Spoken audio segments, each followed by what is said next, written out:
Una ito.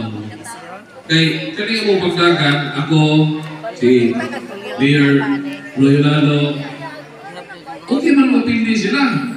O man sila mga nanglang ng posisyon na. Buhi kayo na, gali negosyo na sila sa Manila. Hassle kayo. Sakripisyo kayo nila sa Airbnb. Pero naluoy na sila ninyo. Naluoy na ninyo. Des pa ninyo. You need us more than we need you. Mo na klaro pagkasulti. Mo na ka, magbago na ka. Starting May 12, make the firm decision, no? Magbago na ka. Para magiging sa pag. Kung congressman, bisod kayo, si Mayor Roy, iputararo Mayor, kaya na po sa, di ba? Kumplito na ninyo. Mo na ako pakiusap ninyo. O, si Bob Ares, isulti naman. Inulan niya ang katapang. Kung si Vice Governor Nick Pesas. Ako, for my part, ilan na lagi mo ako, di ba?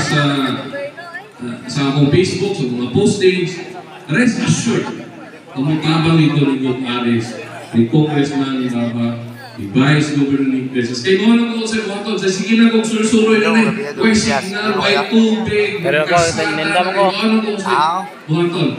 Kaligin na lang ko niyo, di ko mong bahay.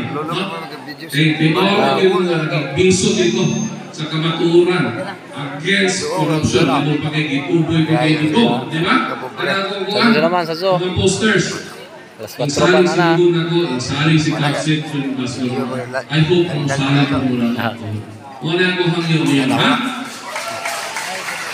Okay, sa'yo gusto nga mga presidente si Sara sa 2028. Ano ka na, butang ko niya sa Kapitulyo, anong tabang ko, pagkadaugan ni Sara ko sa 2028. Nampanya ko para nilibog sa 2016 pa, no? Sa kang Sara sa 2022, nagugunan ka, 2028, let's bring the Duterte's back.